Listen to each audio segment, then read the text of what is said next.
I'll call the council meeting's order at 7:01 p.m. for our second night of budget discussions, and I'll turn it over to our town manager for our first section that we're going to go through. Great. Thanks. I want to thank council for last night. Very efficient. We got through everything, and I really appreciate that. We're really going to look forward to tonight. Tonight we're going to cover first we're going to do a reval.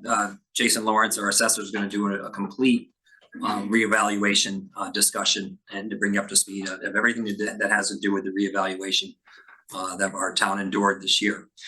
Following that, we'll do our finance department, our revenue, which our tax collector, our assessor, our town clerk, our public safety, our town manager's office, the registrars, and probate. Sounds like a lot, but a lot of those are going to be very quick as we move through them. Let me first say, I know last night, Joe, you had asked about the engineering and how we were, the actuals are really low. Last year, the actuals were, the leftover surplus was used mainly to pay for the year before, one or the other, to pay for the bulky waste, coincidentally. We don't want to do business like that. So if we could lower, we would. However, when we were planning it out, it was what I had thought and mentioned last night. What we're trying to do now with Megan is apply for grants to get things for our town. However, with LoadSIF grants, with steep grants and others, we have to have shovel-ready projects in order to obtain the grant.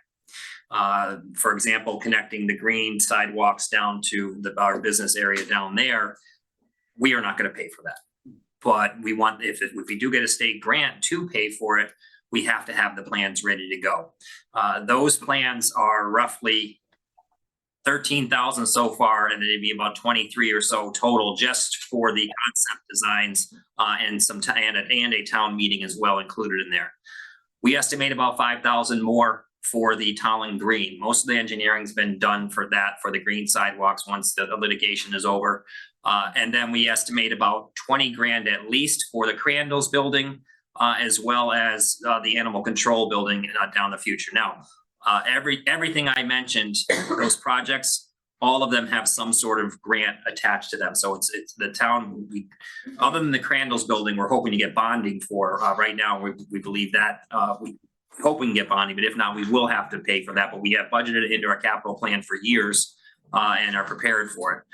So those totals there put us, very close, if not over where we are on the engineering cost. So that's why we kept it where it was moving forward to this year. So these are the types of things, having shovel-ready projects were the types of things that were not done here.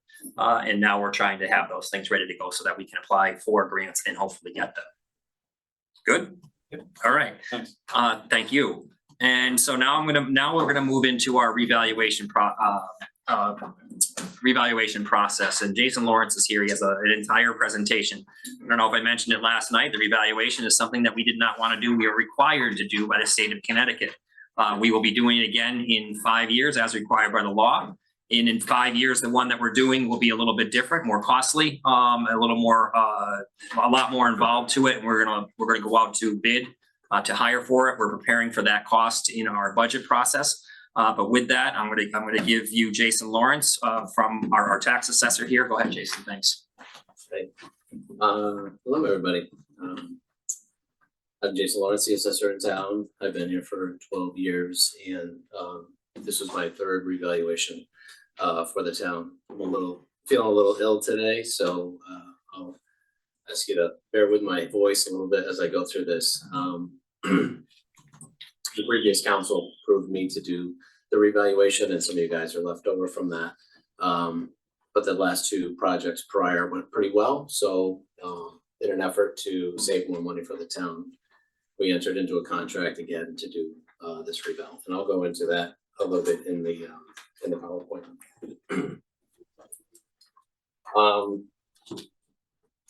First of all, as Brian said, a revaluation is mandatory by state statute.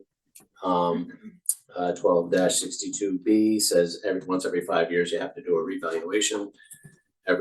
On a second 5-year cycle, you have to do a measured list type of reval, which is more intrusive, more costly.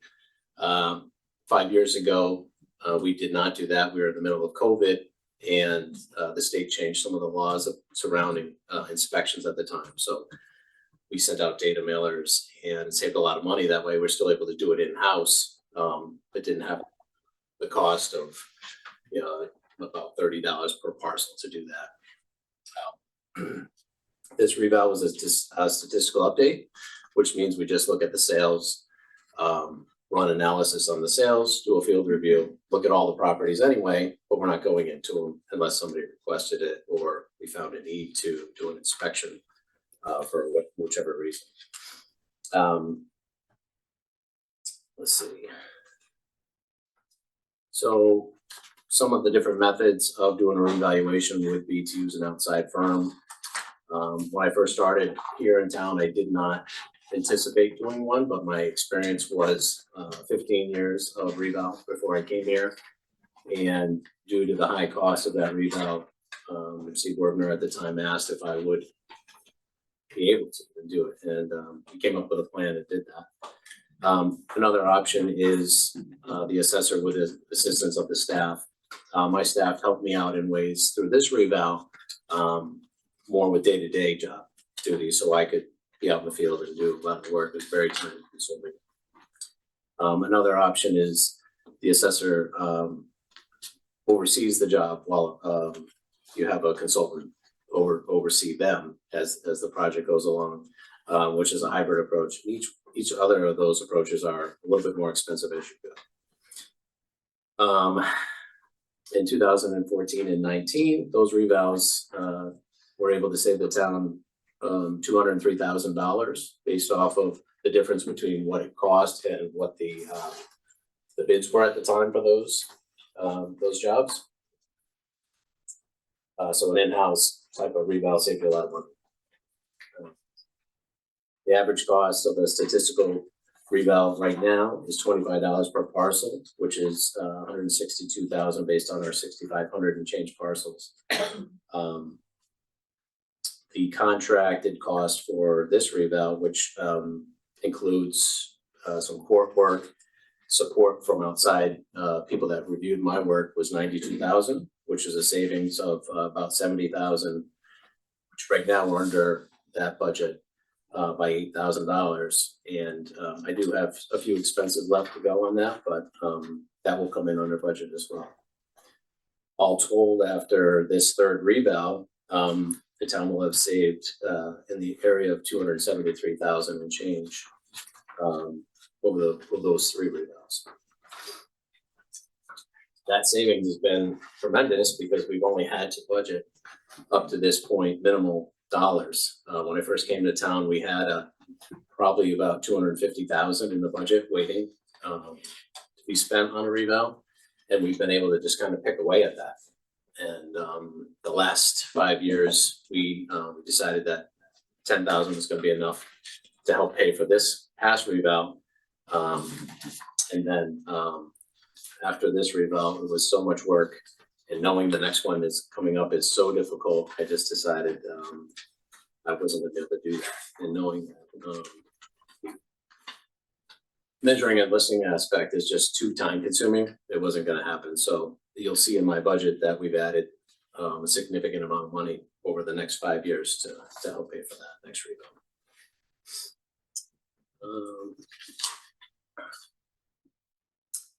So as part of the revaluation project, how it works is we start out by looking at the sales that come in.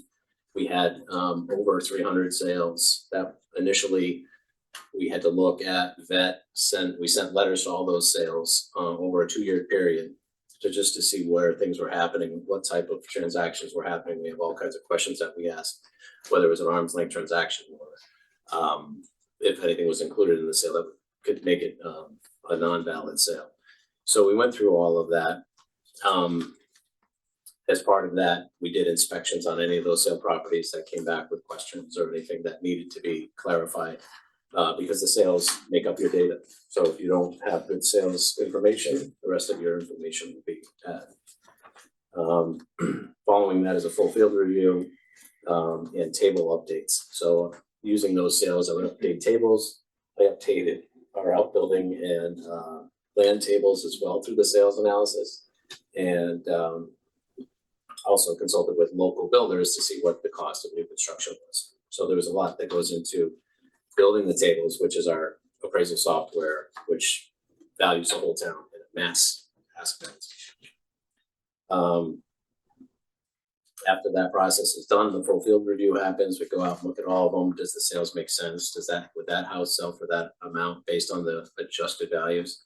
And I was very surprised at what was happening in the market because the last two revals were pretty flat in town and we didn't see a lot of growth. Of course, there was other issues going on, but it was surprising to see what people were willing to pay for homes. The commercial industrial properties are reviewed as well. We send income and expense statements to them. They submit their data by law, they have to do that. And we use that information to generate an income approach to value, which is the main standard of valuation for commercial industrial properties. After that, we sent final notices and met with property owners in informal hearings to review values and discuss anything that they think might be incorrect with the property. Kind of talked about the sales. Our end result was 1 year's worth of sales with the state required to use at least 20 sales within your class, which residential, commercial, whichever. We had 143 sales over that period, and we use those in our final analysis to meet the state standards. Again, the field review is done with updating tables, noticing neighborhood effects in the when your neighborhood influences, also functional issues, economic issues, busy intersections, things like that, high traffic areas, which would cause street values to increase or decrease. Let's see. I talked about the commercial industrial review. The income and expense questionnaires, again, there's 104 properties in town that require those. Most of our commercial properties in town are owner occupied. So the data that we get returned is not valid information. We use it for expense ratios, calculating vacancy, things like that. But we don't really want to know what somebody rents their own space to themselves for. A lot of people who own a building and they occupy that space will say their rent is $30 a foot because that's what they write off on their federal income taxes as a rent expense, and that's not a market rent. So we're only looking for market rents between two different parties with lease agreements, things like that. So I analyze all that data and come up with rates that I then apply to all the commercial industrial properties based on the leasable square footage and arrive at value using those rates as well as standardized vacancy rates and expense ratios. And then I had a consultant actually review the values, and I've done that the last 3 revals now, just to make sure that I was not doing anything too crazy. The sales analysis determines the changes that need to be made to the tables. Once we meet all the requirements that certify the reval through OPM, those values are then applied to the whole town. And we start doing testing based on do we meet the state thresholds, and does it pass the eye test on a lot of properties as well. So you can see under state requirements on the next tab, our sales ratios need to be from 63% to 77%, with an assessment ratio or the appraised ratio from 90% to 110%. Our end result was a 95% median ratio, which is within their standards and on the low end of value. So if a property sells for $100,000, I valued that property at $95,000. So I purposely was on the low side of that sale price in order to have a fair value. We don't know everything about what goes into the sales, and hopefully being on the low side gives a little wiggle room for some unknowns. Some people get patio furniture, some people get other personal property that might be included in the sale. There's a lot of other different factors that could go into those sales, and being on the low side actually makes my job a little bit easier, and it also, we're not pushing value. But the state does allow you to be as high as 10% over the sale price as far as your statistics go. Our COD was 8.95. The requirement is to be less than 15. COD is a measurement of your central tendency, or how far away your outliers are from your median. And anything under 10 is considered good. So this just meant that our values were hitting all of the properties with not too many outliers out there to really skew the numbers.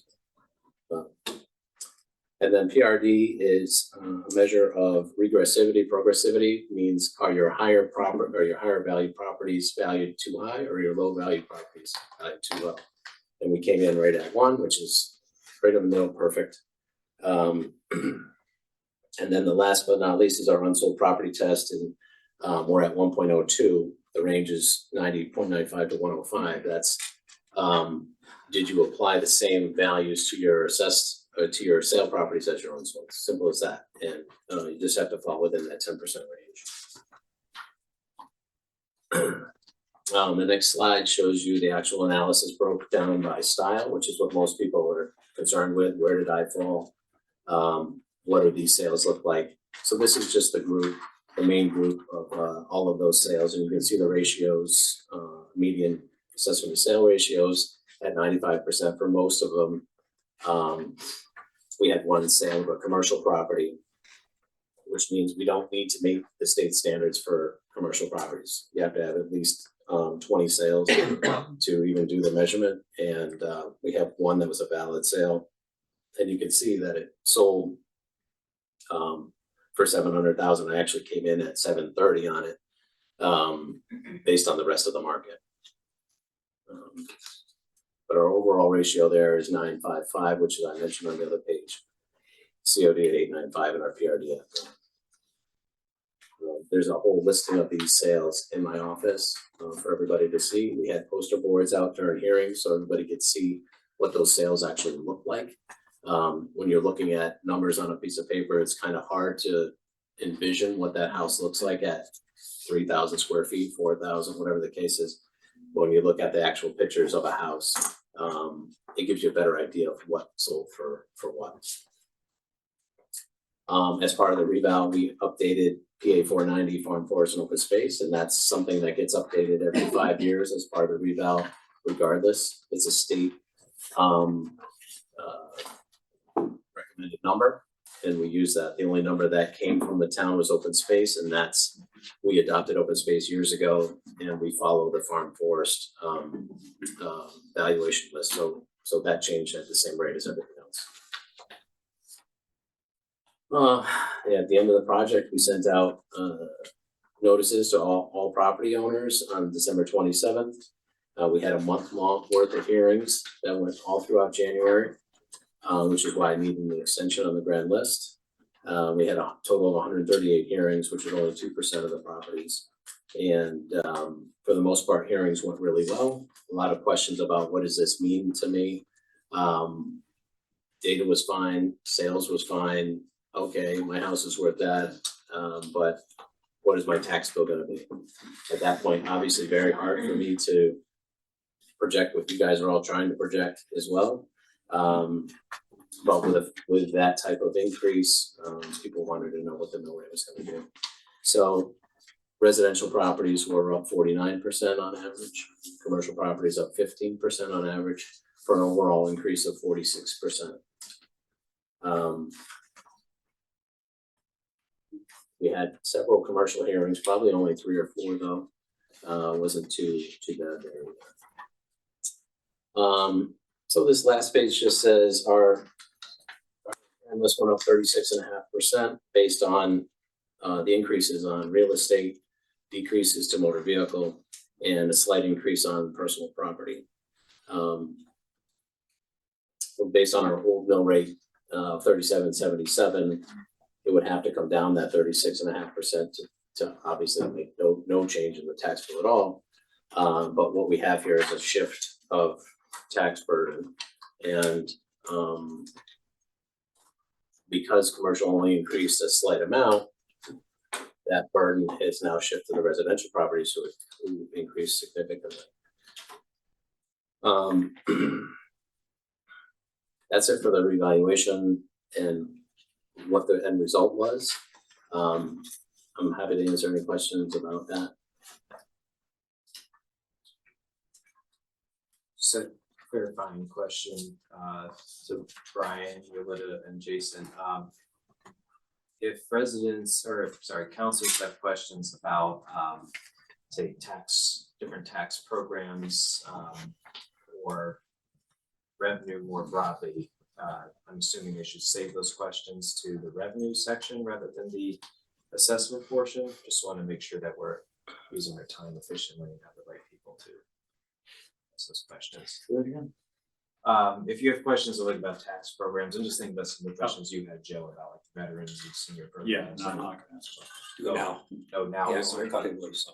Okay, all right. I guess this is a good time to get those questions, so with that I'll open it up to counselors for questions for Mr. Lawrence. I sent a bunch of questions via email and got several answers, but I'll defer that until I get a chance to review this against my email and then pick it up probably at our next meeting. Okay. Thank you. Okay. Questions for Counselor? You else wanna go? Have you guys any questions? Counselor Moran has his hand raised. Counselor Moran? Yeah, thank you. Thanks for coming in, Jason. Really appreciate it. I think I probably know the answer to this, but is there anything like in the software or things that we're doing when we're doing the revals that tries to, or any way that can try to accommodate for like huge shift in tax burdens from commercial to residential? Is there any way to sort of like try to mitigate that, or is it just purely, you know, based on the markets for different markets for residential versus commercial, and sort of we're stuck with what we have? There's no real, I mean, you have to meet those statistical standards by OPM. So if you were to try to mitigate that and not raise things as much as they should, you'd really have to manipulate your sales to, you know, maybe only use your lowest sales that are out there. It really is just a function of the statistics, and commercial properties did increase actually quite a bit more than they had in the last two revals, but the residential market just totally outweighed that. Yeah, I mean the sales are there, and there's proof there that it's just a shift of tax burden. I mean, that's all it is. Yeah. Yeah, and then just one other question. Is this sort of what you're seeing in other towns, like sort of a similar trend? From what I've seen, it appears to be that way, but I'm just curious from your expertise, your perspective, is that sort of consistent with what you're seeing in towns similar to Tolland? Yeah, Wellington had a 43% overall increase, and Coventry was 44%. They both did revals this year. Mansfield was similar, but I don't have the actual percentage. They also revaled this year. Everybody's seeing the same type of data. I assume Coventry's up a little bit higher because of their waterfront properties. A very, very comparable town, a little bit smaller than us, but very comparable. Okay, thank you. Counselor Moran? Counselor Yuchik? So thank you for whoever got me the charts. I just wanted to see the difference in how many homes are really going up over a certain percent. And definitely a lot more. Seems a lot. Just a few questions on top of that. So whoever I assume it was you, Jason, or it's Brian. And I did share that with the chair and vice chair also on that email as well. So I guess the question is, commercials did go down a lot. So I'm just trying to understand better why they went down so much, but the residential went way up. Yeah, I think from the percentages that I answered in that email, was overall commercial is up, and it was a 30-30-30 split, 30% down, 30% kind of middle ground, and then 30% up. I mean, a big pusher of that are the apartments sector of commercial properties right now is high, it's hot. So that's why you see them being built all over the place. The rental income that comes off of those is there, and it's kind of, it's not completely proof from properties that would fail, but it's doing a lot better than retail and office market. So those properties are trading on a nationwide scale. So when they become parts of REITs and large portfolios, then they sell for big bucks. So that's pushing that number, the 15% increase overall. But Big Y Plaza's had the same rents that they've had for the last 15 years. They're not getting another penny out of their leases. Their expenses have gone up as they've had to, the property's now getting older and older. They've got to replace a roof. They've replaced parts of the building. They've had vacancies that have been in existence now for at least 5 years, maybe even 10. I know that the dry cleaner went out 5 years ago during COVID. Bedding barn went out probably 7-8 years ago. But he's maintaining like high rents because he wants to have a good quality tenant coming into the building. Look at the old gym there. That's been vacant for quite a while now. So that's reflective in their value. You're going to keep a vacancy for 5 years. A vacancy rate is part of the calculation in determining their value. So a plaza like that is going to be pretty flat in value. They're not going to have much of an increase at all, 4 or 5%. I don't have the numbers right in front of me, but just thinking about those types of properties. We have a lot of small office buildings. Nearex's a big office building. They're 90% vacant. Like, that's a problem. So without being fair to them at the same time as I'm trying to be fair to everybody, you have to reflect those true parts of the market, and overall that their increase, it was pretty significant compared to the last 2 revals. And in those last 2 revals, residential properties went down in one of them, and then the other one they went up very slightly, 1%. So that burden has been more on their portion of the budget over that time period. And now here we are with a significant increase on the residential side. That piece of, we talked about a pie, that key, your assessment is directly linked to the overall budget. So if you look at it as a piece of pie, I have, thanks to Yolanda, we made some pretty things here. And last year, 2023, our overall grand list, 83% of the grand list was made up of real estate, residential and commercial. The breakdown of that was 73% res, 9.5% commercial. After the reval, we're now at 88% of the grand list is real estate, and 81% is real estate, is residential, 7% is commercial. If you apply that directly to our proposed budget, that's $4 million difference that now the residential side is going to have to pick up. So that's where you're seeing that shift in tax burden. The piece of the pie is bigger on the residential side. It's just a simple percentage calculation. Your assessment is directly related to the mill rate, which is directly what feeds the $52 million budget. Thank you, Jason, for that explanation. I guess the other question I have is, now that people's taxes, some people against taxes went way up, do you think that more people will apply for assistance through the town to help with their property tax, or they'll stay zero? I think we do have an uptick in our elderly program. Those applications aren't due until May 15th. So as you'll see, I think you guys are starting to talk about what those estimates were for the cost of those programs. We don't know their estimates because we don't know. We've had more applications this year. It's an every other year application.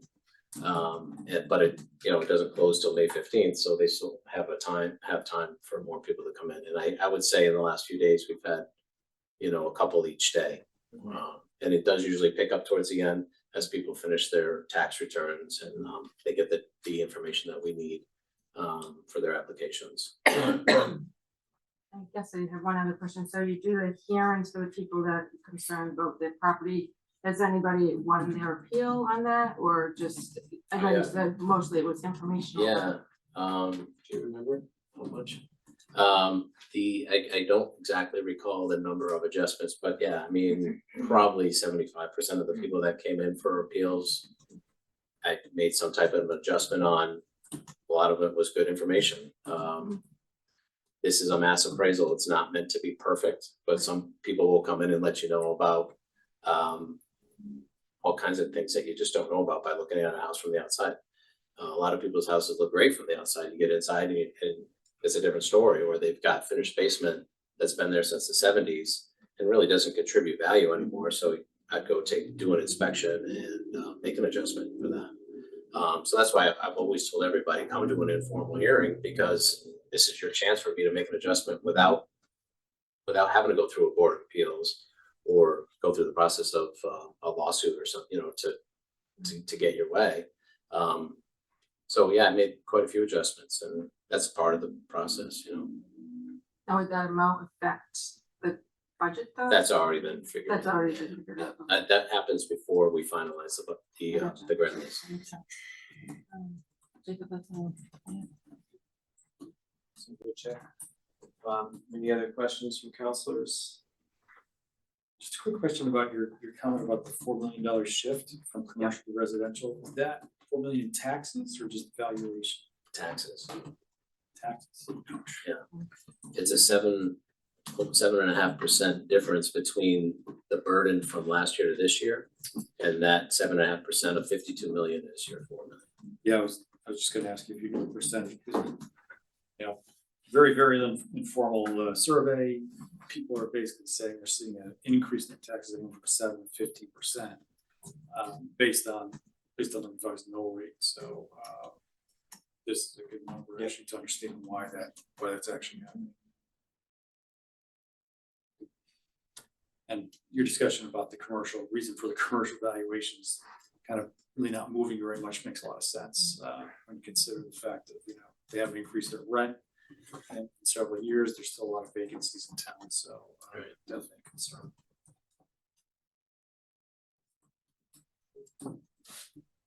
So I have one question. So when it comes to programs like the senior tax relief program, I don't know the exact name, but you know, Ordinance 60. Ordinance 60. Do you have an estimate as like the maximum number of properties that would be eligible for that in that program, and how, like at the very max, how much revenue we could potentially? It's half a percent of the budget. So whatever you guys pass, I think it's like 300,000 in tax dollars? Yeah, and then after that, if it exceeds that, we can still continue to take applications. If it exceeds that, then we have to start prorating everybody back to that number. So it can't exceed half of 1% of the budget. Okay. All right, so that's by statute. Yeah. Take half. Okay. How much are we assuming it's going to be used by that program now? Can't remember. I'm sorry? How much are we assuming is going to? 200 and change, I believe, 200,000 in actual tax dollars. So we back into it based on the amount of this. Actually, no, we used to back into it. We changed the program to a defined benefit. So folks who apply get $300 year one and $100 every year after that they qualify. So we mimicked the old frozen amount. It used to be called the freeze. We mimicked that old amount, kept the people that had been in the program for 20 years at the amount that they were getting, and we're adding $100 to all of those people so they're not losing anything. That was part of what we wanted to do, was not have any of those folks lose money as part of what we're trying to do. So as they come out of the program, they would start over at $300 year one, $100 every year after that they qualify. And I thought that doing it that way, and Bob Rubino helped out quite a bit, that we wouldn't even get close to the cap. Obviously, a big revale like this, you might have more applications, more people coming in. Everybody's always surprised when they come in, that we even have the program. We publicize it like crazy, but Yeah, so I anticipate we'll have quite a few more as more budget information comes out. yeah. How did that line change from this current budget? Say we're assuming about $200,000 this upcoming year. Do you know how much program is costing us, for lack of a I better don't know term, what this he's year? asking anyways. I can't hear you really. Sorry. I'm just asking, so you're saying in this proposed budget, Yeah. we're assuming it's gonna cost about $200,000 for ordinance 60. Yep. Do you know how much we're budgeting in the current year for ordinance 60? Well, I think we knew exactly what the number was because after Oh, 3 right. referendums, we Yeah, knew. yeah. We got to the end of the application period and we gave an exact number. So Okay. it probably was exact what the program cost. Okay. I'm just So- trying to figure out if we're assuming that more people are gonna take Yep. advantage of it. this Absolutely. year. Yeah, I think it's a bump from, it was probably 160, 180 last year. And this is estimated to be 200, just, Okay. you don't know. So that roughly 9 million gross number converts to, so there's a 9 million gross reduction in valuations. That converts to about 200,000 in taxes. Yeah, yep.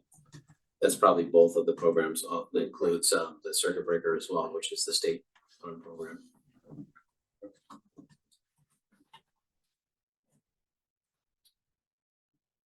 Any other questions for counselors? So I did, just to go to Commissioner Say's question about the 4 million and some other things. So I did a quick spreadsheet, actually it wasn't quick, but I did the 10 highest commercial properties listed in here, plus another 10 random. And then somewhere between 50 and 80 residential homes based on just random neighborhoods that I picked. So everything that you had talked about as far as residential values bore fruit when just so that you know, when I looked at this, and I'm gonna send it over because I wanna make sure that I did it for my own understanding. Sure. Cause what I was looking at was a median and a mean in excess of 10%. With a lot of values at 15, 16, 17%, and that's tax increases, that's not property value, because we know the property valuations went up. So if I can send that in, and then there was a couple of questions that I sent via email, where I used the word like tax reduction, which it sounded like tax break, which is not what I meant, but I'll send that over just for clarification, and then you guys can decide whether to send it on to the rest of the commissioners. Okay. Thank you. Yeah, one of the questions I brought up last night, was this a veterans exemption, which is new for this year? Yeah. So can you talk a little bit about that and then how you got the calculation? And it looks like it's working out. I mean, if we're using the similar, we have almost 9 million senior tax relief and this is 6.8 million. So I'm assuming this is hovering around 150,000 in tax benefit, tax reductions. More than that, I think. So what this is a newly enacted veterans exemption for permanently and total disabled veterans. That have to have 100% disability rating due to their connected to service through the VA. So this legislation went back and forth on this and over the last year, and we were in January not knowing what we were gonna do with this. This is the last minute, what's the value gonna be? The legislation was written up very poorly. It had words in there like dwelling, when the intent was to exempt somebody's whole property. Dwelling to me means just the house. We started talking about what if somebody has 2 houses on the same property? Do they get to exempt both of them? Things like that. So a lot of last minute legislation that nobody vetted through the people that actually have to do this work. So assessors were kind of up in arms about it, but what that is I think it's 39 veterans. That's the value of their homes exempted off of the grant list. So 100% exemption. 100%. That's great. And I couldn't get that number earlier because we weren't done with the reval. I didn't know what that total was gonna be. Yep. So if they don't own a home and they're a renter, then we would exempt one of their vehicles. So currently, you can get a car exempted if you're active duty, military. So 100%. Dollar wise, what does that work out to? Any rough idea? We have that number. I don't remember what it is though. We We can can get it always for you. come back. Okay, yeah, just look. I can get that. I like that answer. Okay. Just quick follow-up to the Counselor Shea's question. When's the deadline to apply for that program? When will you know how many people are gonna take advantage of it? Yeah, so here's an extra little terrible caveat. They can apply anytime. And it's retroactive back to 2024 grand list. So somebody can come in a month from now and apply for that. Okay, So it's ever changing. But they have to be two criteria. They have to be a veteran and 100% disabled. 100% disabled. There'll be legislative changes this year to potentially even exempt their land up to 2 acres. That's what they're talking about now. But yeah, no, it's retro. So if they come in 2 years and they've already had their DD 214 on record, and they can provide the form, they can get it. Good. thank you. Okay, so open up to one last round of questions. Well, thank you, Jason, for coming and giving us a really good update, especially since I know you've been wanting to let it.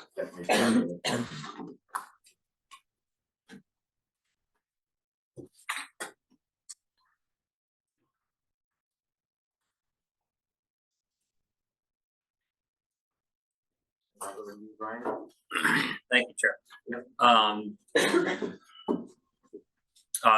So we're gonna cover the finance department and their budget for the year, and there's several aspects of the finance department. The major services obviously manage our town's finances, maintain our financial stability, our AAA rating. They manage payroll, bill payments, long-term debt. They collaborate with me on many decision-making issues that we have. They obviously generate quarterly and annual financial reports. The quarterly thing is something new this year. It seems to be working out okay.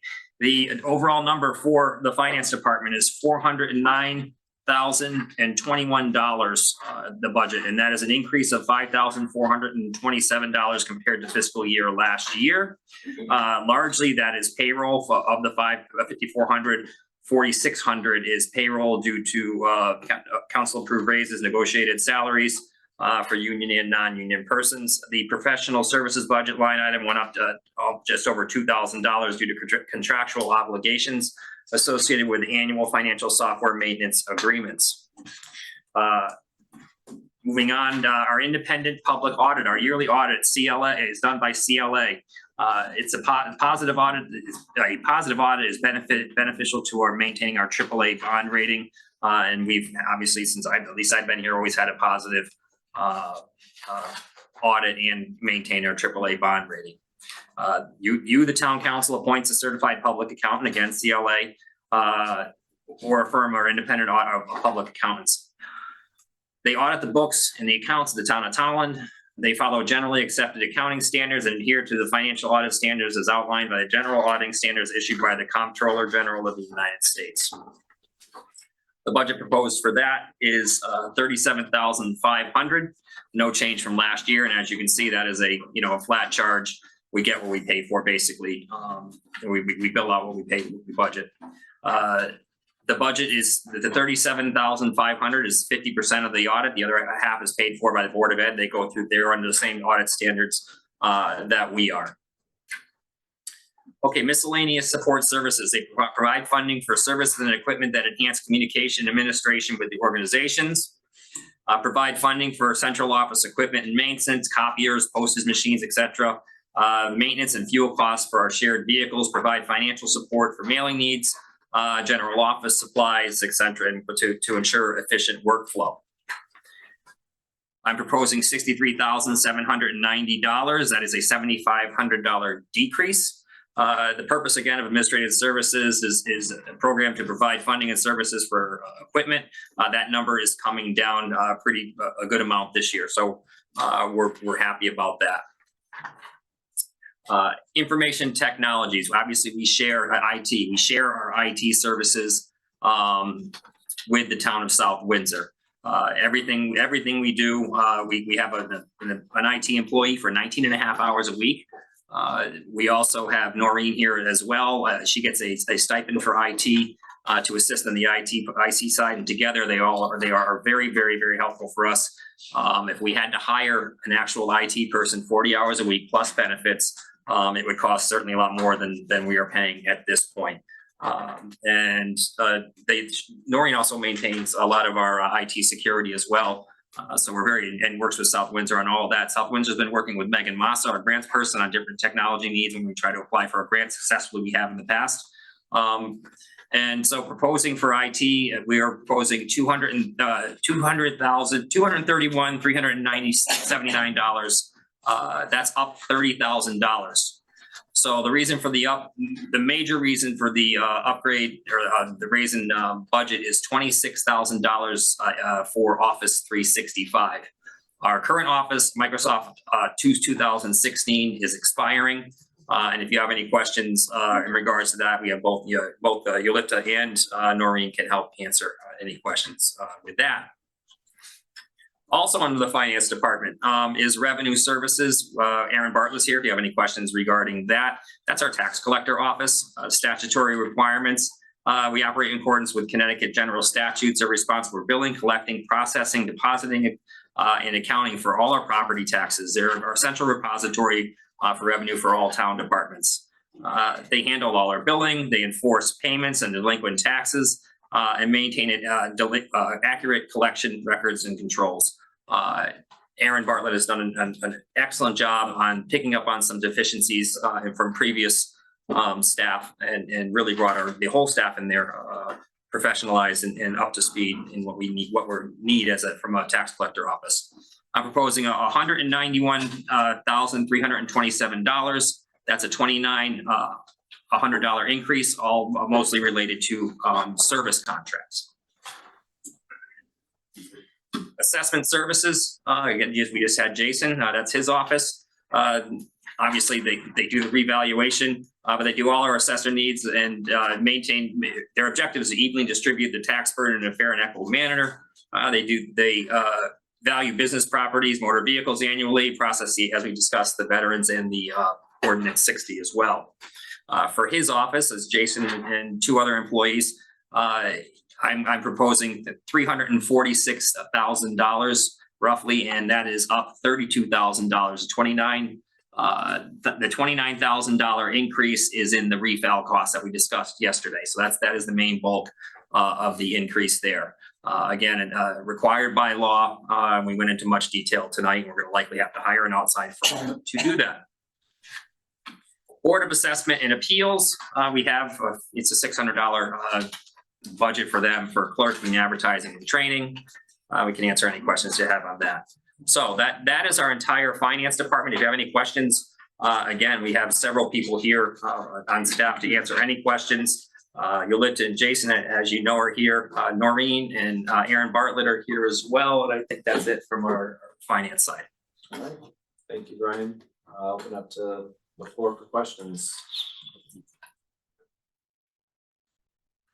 Questions? You go first. Okay, so first question I have is for Aaron. So the tax collection rate this year is assumed to be 99%. Is that the same as it's been in previous years? The fiscal year is not over yet, so the current collection percentage is 97% at the moment. By June, it's usually between 98, 99 at that point, because we're getting ready to send everything to the state marshal. We're gonna give him the authority to collect on our behalf. He brings in a lot of money for delinquent motor vehicle and personal property taxes. So once that's all settled, the collection rate will be more towards 99%. At the moment, it's more 96, 97. Okay, well, do you know offhand what it was in past years? Cause I think, you would come here a few months ago and I thought it was like over 99 over the Correct. past Yeah, that several was- years. Yeah, Yeah, this time last year, it was roughly 95, 96%. It's a little ahead. And okay, so it's up at this point from where it was last year in March. okay, So, but by the end of June, it'll be more towards the 98, 99%. okay. My question was, is if if we're trending a little bit high, I mean, would it make sense to consider like a 99.5% collection rate? Maybe based off of like the average you've had over the past 3 or 4 years, if we're doing well. I can look into that and Okay. get back to you. Okay, thank you. The second question I had, I assume this is probably the best time to talk about investment income. I think we have another item that would make more sense to talk about it under. Yeah, or when we go do the deliberations down the road, if you have questions, this is more based on their budget as opposed to debt management. Yeah. I think I'm just gonna go and ask, I think it's a fairly simple question. So we bring in the investment income, is it going right up into the unassigned fund balance or does it go somewhere else? I can't remember where it goes. Well, it depends, right? It depends how the revenues comes and how the expenditures. Yeah, So, and then if it comes higher, it's gonna be looked at and it's gonna go in assigned balance, so it all depends how the year goes. You can't predict, so sometimes they're having higher revenues and some unexpected expenditures happening, some higher costs coming, it helps us to offset those deficits. But primarily what happened last year, because of the higher investments that we received, they fall under unassigned fund balance. okay, I hope that helps. yeah, no, There's no such a, like the investment income is gonna go on assigned balance, this gonna go here, there's no such a, assigned particular procedure or assigned line item. you put it where it needs to go, Yes. kind of idea, okay. Alright, those are my questions for now. Just a real quick question. I guess I'm a little confused why the assessment services budget is going up next year when I would have thought that all the costs associated with the revals would have been in this year's budget, not next year's budget. So why is there such a jump? It's gonna go up, what's it, 145,000 or so. So rather than in 5 years saying, hey, let's increase the budget by 145, we've cut it up by 5 and add that increase in the next 5 years.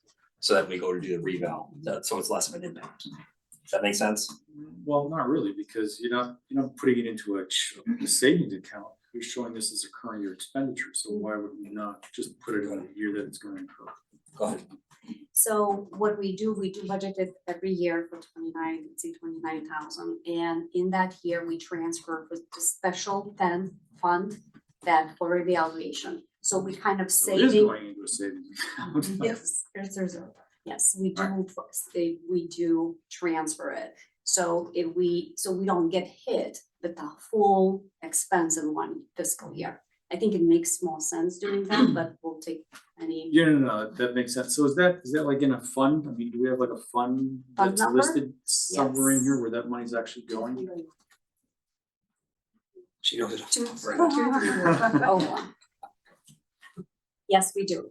And I can, if you would like, I can send the report. Yeah, just let me know which fund it is. Yes, I just wanted to- 301. Oh, it's Fund 2301? Yes, yeah. Is that listed like that? Yeah. That's the name of the Yes, fund? Is it there's, 2301 there's fund? in the budget book, Yeah, yes. there's a spreadsheet that has all Is there? the Okay. numerical data. Okay. So this was the 29,000 that was itemized in our packet, last night, right? Yep. Correct. 29,000 a year for 5 years Yep. is what you're, okay. Yes, And that goes into the dedicated fund that Commissioner Say is asking. correct. That's what I understood, I just wanna make sure I was understanding correctly. The transfer out. Yes. Right. Yeah, okay, yeah, I see I see, it is in the category transfer out to CNRE. Yes. we know. Any other questions, Counselor Shay? Actually, just go ahead to the Yeah, agenda, Chris. I'll go to Counselor Moran and I'll go to Counselor Gucci. Yeah, thank you. I agree. I had a similar thought to Jacob about considering whether it's prudent to consider 99.5 or tax collection rate something more not overly conservative, right? And so I think this is the year we shouldn't be unnecessarily conservative when we're projecting what revenue we're going to get, because we're going to have already overburdened tax residents. And so, as best as we can, I want to not end up in a situation where we're, putting money into unassigned fund balance, which is basically, taxing residents higher than we need to be. Are we, with Yolita, what we're anticipating as far as revenue, whether that's investment income and things like that, is it a pretty realistic projection, or are we sort of being overly, or are we being conservative with it when in other years that might be a good idea, but this year I just think we need to be as practical as we can be. It's a good question. I wish I had a crystal ball, but I don't. So right now we do project, we have 800,000 in the FY26 budget. And I think this is probably the best guess we can have it as of today. The market, as you know, has their own ups and downs, so we don't have it. We don't have. Yeah. Yeah, I appreciate that, and I know that it's obviously it's using some expertise, and also just sort of there's no guarantees, but just something to bear in mind as we go throughout the process. This is a tough year, going to be a tough year for residents, sort of no matter what happens with the budget, given the shift in the burden from commercial to residential. So just where we can be as realistic as we can with revenue, I think that will just that'll help a little bit anyway. Thank you. Thank you, Counselor Moran. Counselor Gucci, you have a question? Yeah, I just realized I wrote a note here. So we're expecting some new businesses to come on in a couple of years. Is there any, I know a year or two out, but do you have any projection on how much we might make on those new businesses coming in for the future? Off their taxes, like the Santini, Starbucks, and some other things that are coming on? You don't have that, right? I think Dave Corcoran, our planner, would have a pretty good idea, unless you do have that. I couldn't give you a number, but every October, I'm gonna check and see what the status is of those projects. They could come on the list at a percentage. So for instance, Santini's gone up as they've improved the land over there. This past year, as they've added 8 different foundations in there, they had an increase, a substantial increase in their value. Next October, if by then they're framing, there'll be another increase there. He's waiting for wood prices to come down and just the market to get better. If you're aware of their properties, they keep them. So every penny they spend is a penny that comes out of their pocket. They're not looking to sell the properties. They're invested in the town. They're invested in owning the property. So they're going to be very frugal with when they decide to buy wood and when they decide to buy building supplies. So I don't know where they'll be. I've talked to Kevin a couple times about it, but I don't know. We're pretty confident, Colleen, that they're going to be they're currently not a major taxpayer in towns, or other than he is over there every day counting bricks, but we anticipate them being our #1 taxpayer, taking over Eversource here in town. We currently don't have that, so that'll be there, and it'll be a good push for us. We also looked at the ripple effect of, you already see Starbucks coming in. Big Y is confident they're going to fill when that place is up and running in the next couple of years. So again, we anticipate them to be our #1 taxpayer. So can I add a little context? So they're one of the properties that I actually put on my spreadsheet. So they're already up over last year, 37%. And that's in taxable, that's in actual tax paid, right? Assessed, that's in the dollar value of the taxes that will be due.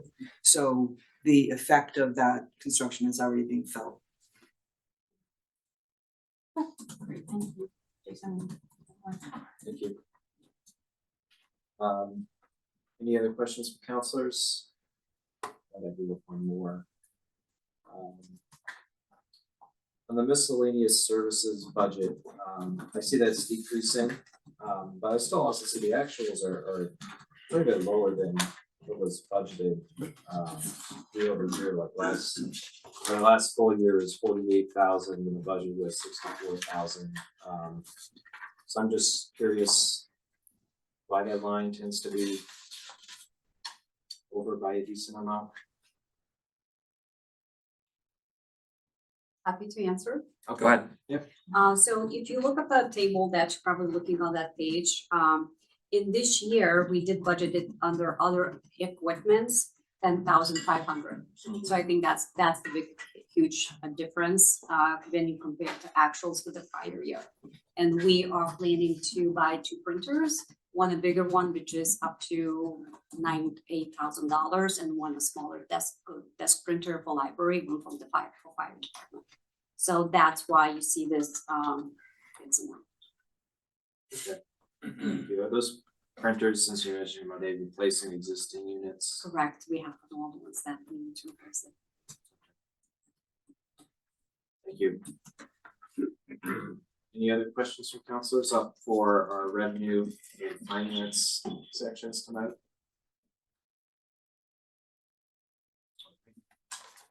Good, thank you. You're over to you, Brian. Okay, thanks. We're gonna move on to our town clerk. We do have Kathy Began, I believe, online, if you do have any questions. Our town clerk's office, I'm proposing 162,000, that's to include Kathy and Barry Fries, and then any sort of temporary work should it pop up or should it be needed. The proposed 162,000 is up $844, and that is largely payroll. The payroll increased by $1,844, not $844. Kathy's here if you have any questions regarding their budget. Currently, the clerk's office is under the fiscal, but next year, as you know, it'll be under the town manager. Okay. Any questions on the clerk's budget?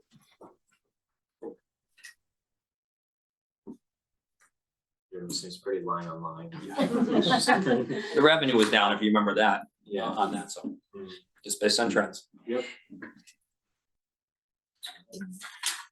You still have a question? No. Good. Okay. Thanks, Kathy. All right, thank you. All right, move on to public safety is next. Yep, public safety, obviously, Chief Lytle and staff are here if we have any questions. As I believe the 2 biggest roles of public government are public safety and education. This is going to cover our public safety aspect of it. This includes our fire department, emergency management, animal control, all sorts of, the state police, all sorts of different departments, fire prevention, CERT team, so a lot on the plate here. Our fire department handled 2,061 calls in 2024. 12 employees, the director, fire marshal, 1.5 admin staff, 8 career firefighter, EMT combos, 44 volunteers and 44 firefighter and EMT volunteers, 8 fire police volunteers, 5 auxiliary, 10 special members, and 6 explorers. So there's yearly training requirements, state mandated and department mandated, and certifications. Some of those have costs up front and then don't cost down the road, but we have to maintain those training costs. As you know, we have 5 facilities, 4 fire stations and the training center on Merrill Road. I'm certain that I'm pretty sure we're going to look to in the next decade move the Merrill Road Fire Department to another different central location here in town and open up that corridor for business development. Apparatus, as far as the fire department goes, we covered this extensively during the capital plan. We have 2 ambulances and a 3rd spare, 3 engine tanks. I would count the squad truck also has an engine tank, 4 engine tanks, 1 ladder truck, 2 tankers, and 1 light duty reserve. and then 2 4x4 off-road vehicles. We have 2 command vehicles. Those are the Tahoes. Dive operations trailer, a regular equipment trailer, the trailer for the UTVs, two all-terrain trailers, I'm sorry, and we also have our message board out in the center of town there as well. That we use as on the town side, not just for public safety stuff. Public safety officers, their daily what they do basically, they obviously respond to emergencies. They make sure they do our equipment and station inspections, maintain our apparatus. They do all the school fire drills, the lockdowns, fire prevention education, maintain all our town's fire extinguishers and AEDs. They do a lot of trainings for the community around, and they're very, very, very good at all of our community events. The chief and his staff have been fantastic for us. Their budget includes a lot of things: water supply, ambulance service, fire suppression, fire prevention, emergency preparedness, the CERT team, and animal control, and I'm going to cover those now. So the water budget. I'm proposing a water budget of $114,351. We pay it yearly for our water and hydrants. We pay per linear foot. That amount has been reduced compared to fiscal year last year by $4,500. On the ambulance side of things, I'm proposing $580,321. That includes some of our firefighters and EMTs and some admin staff as well. That is a just over $17,000 increase in payroll from last year. And then it went up, I believe, $5,600 in other equipment to handle some of the equipment needs that the chief may have. Fire suppression, that is the firefighter side of things. I am proposing $759,087. That is an increase of $34,000 compared to fiscal year. That is multiple things. Under half of it is payroll, but machinery, equipment, repairs, and then we added some money into our Explorer post, but also the volunteer stipend we are looking to increase as well. Fire prevention side, that's our fire marshal, Rob Nabika. I'm proposing $88,489. That is up $936 as compared to last year. Our emergency management budget, I'm proposing $17,120. That is a stipend paid to Chief Lytle, who does all of our emergency management. You see a lot of the emails and such when the storms are coming. In our preparedness there, and he does an outstanding job, and I can tell you from a previous career, he's much respected for his role in emergency management by the state of Connecticut Department of Emergency Services and Public Protection. Our CERT team, I'm proposing $2,600 for our CERT team. Those are our volunteers that you see that when we use them for a lot of different community events with traffic safety, pedestrian safety, and other safety things around town. They are just, we're very thankful to have them. They do a great job in many of our events and helping out John in a crisis. Our animal control division, I'm proposing $70,282. Payroll expense is $46,000 and expenditures is just over $23,000. That's repairs, equipment, uniform, fuel, oil, electricity for the facility. I'm hoping to see savings in this down the road as we regionalize. There is a grant opportunity where the CROG will get a grant for us to pay for 75% of our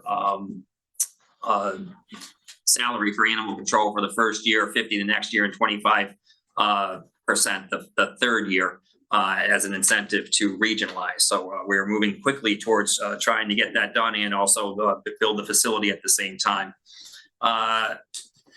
Our public safety folks maintain and keep our apparatus, our fleet up to date. We work with the chief on that, largely through capital planning. He's done an outstanding job to work through buying used equipment and refurbishing our equipment and getting well beyond what the life expectancy of the vehicles are. We've done a great job the chief has done a great job in maintaining that practice and helping save us some money in our capital plan. As you recall, with the ladder truck, we had 2.1 million saved or put aside in our capital budget for that new ladder truck, which we had bought in '93, and then last year the chief found one for just over 600,000. I'd say, is that accurate? As opposed to yeah, and so I mean just those kinds of savings and refurbishing. We believe this budget is fiscally responsible and enough to maintain the needs. We've invested obviously in our members to give them the required training and safety. As you know, there's safety equipment in the capital budget. I believe every year I will not I will obviously fight for that, but I haven't needed to fight for it. The council has been great about making sure that they have all the safety gear they need. And as talked about, the refurbishing program has extended the life of our vehicles. Chief Lytle is here, and Assistant Chief Dogen is here if you have any questions. Thank you, Brian. Open up for councilors if they have any questions. This is all questions for Like, yeah, so this is public safety and. for the services that Brian just covered. Police and the resident state troopers is gonna be on Monday. You know where I was going with that. Thank you guys. Thank you. Any questions or? No. I just have a general question. So, so this is very detailed, thank you. And this is, Chief Lytle, you consider this sufficient for your needs for the coming year? That's what we get. We're obviously fighting with the bull with everybody. Okay, thank you. Anything else? Councilor Beebe? No, thank you. I actually do have a question. I don't know if you have it off the top of your head, Chief, but I think last year we had a breakdown of your calls for service. Was there a significant increase in MVAs this year, specifically in the Tolland triangle, or you guys notice an increase in MVAs in town or no? So generally, the MVAs, everybody, obviously, we're in the triangle. And, we try to target, everyone brings up the I-84 corridor. You also have to take into account that over the last 4 to 5 years, there was a major push from this community with prior management. And Brian was a part of it when he came here. There's been a lot of guardrails, a lot of other things that have been added, signage wise, and different things. There's major plans coming down the pike to add cameras as well as more message boards and other things coming down the pike. So that's, obviously played a factor into it. And the weather obviously plays a huge factor throughout because it's the fogs, it's that from exit 67 to exit 69. We know that's the problem areas. I'd rather not get into details of it because every time I open up and say something, it's sure enough that we have a tractor trailer accident or two. Don't say. So we do. So with that being said, it's just we're in that triangle and the motor vehicle accidents, it comes and goes. We've had a lot more around town with a lot of rollovers and cars into poles and different aspects like that. But we track it. I can get you the call numbers for the last 2 to 3 months that we track. I can say. Yeah, I just was curious to see the bump from last year. Yeah, and it trends. I mean, it's the same as the medical's on the rise. And if you ask me the different complexes around town, you can target 3 or 4 complexes and say, "Wow, this is busy this month," and then the month after it drops down. So we've tried to target different areas, and sometimes we're in some certain neighborhoods 10 times a month, and then we don't go back there for 3 months, 4 months. It's quiet. And you wonder, but it's everywhere. We're the medical's up high. Our guys do a great job with fire prevention and different types of things, and we try to make the best. But the triangle's a triangle. Yeah. So the storms have been more devastating, if you've noticed the week before, with 19 to 22 roads closed and different outages and Sure. closures and buses and stuff like that. So when we get hit with that aspect. Sorry. There's a lot of surveys out there, and from DOT to Yukon Traffic Safety, and they put them out, and who knows who answers them. When I get them, chief, I say I have him answer the survey. What areas in town? Better lighting, better signage. I ask him. I ask a DPW, who's our traffic authority. I ask him, and I give it to the state police, all 3 of them. In fact, in the last 2 weeks, I think we had 2 where they can identify spots in town, all three separately, in the survey, what our needs are, and get them to them. Will it help? We'll see, but DOT's been very responsive to us as we needed them to be in town. Not including highway. Is there an expectation for the troop to do something with those reports, or? Yeah, I just believe give they it to would. them I know and- they did I sent one out again today, from UConn. The last DOT one, they filled it out. It would benefit them. I'm sure they But would they love to are, get they their are accident numbers responsive, down. they're responsive with those Yeah. reports, that's good. Okay. Good. Appreciate it, Chief. Thank you. Thank you, Councilor Newman. Any other questions from councilors? Councilor Yudichak? This is kind of like an administrative question. How do you determine the split? Because I noticed that the public safety officers are listed both in the ambulance service as well as the fire services. So how do you split out the salaries between those two? So we separate the career staff, so right now you have 5 career people out of the ambulance and 1 part-time admin. And then the fire side, you have myself and Captain Sites and 2 other career people, as well as the full-time admin. Okay, So basically you have 8 staff, full-time staffs. Is that, so you have 8? yeah, 8 we have- full-time staff. Yeah, myself. There's 8 public safety officers, right? Correct, and they're all trained firefighter EMTs. So we Right, split the salaries up, half come out of the ambulance and half come out of the Oh, fire so that's side. just a 50-50 split. And we try to balance it because obviously the fire side equipment and everything else is higher price wise and everything else, and then you have medical supplies, so we try to split the staff between those 2 budgets. And it's been great. Obviously, we had to make some switches as we had a promotion with the captain years ago, and we rotated 1 for 1. What's the call volume ambulance versus fire? 70-30. 70 ambulance, 30 fire? 70% ambulance, 30% fire. Just a follow-up question to that. The 30%, does that include motor vehicle accidents? Yep. Oh, I don't know. Well, yeah, I guess because they double up. I mean, sometimes you send in an ambulance and a fire truck to a call.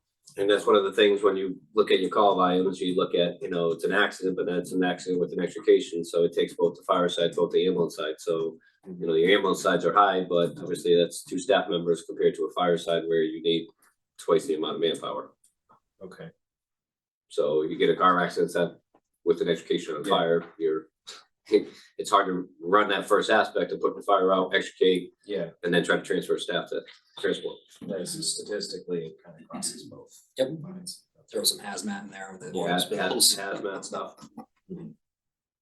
And we have an auto accident, let's say we send the ambulance and the fire truck out there, we get reimbursed only for the ambulance, not for the fire truck, right? So we have, you mind me answering that? Go ahead, hit Go ahead. 84, John. Yep. So 84, we hit the 84 section.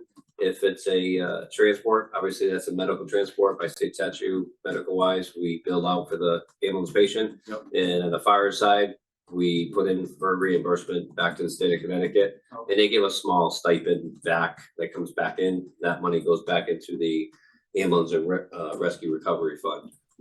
And then if it's a motor vehicle accident in 84, you're an out of towner, out of stater, big tractor trailer, 14 hours, that gets billed to the rescue fund. So we try to recoup as much as we can, and that's that rescue ordinance that I created about 5 years ago. Okay, but if it's on a town road, we get no reimbursement from the state for the fire truck.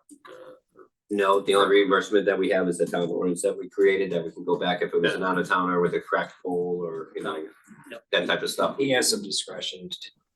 Town residents, we're not here to, Oh, yeah. tap on there. So he's great about it. We compare everything. We take the police report, we take the other reports, and then I look at it, and if it's a town resident, they weren't at fault, they got hit by something else, well, that's where the taxes back to that side. Yep. So we try to take care of our residents, 100%. Any other questions, Councilor Shin? Any other councilors with questions? Councilor Yudichak? I do have a few. On page 203 in the budget book, under training and development, do you actually think that's accurate? Does that meet in all the requirements that are needed for your staff? Pick a page. Yeah, as far as 203.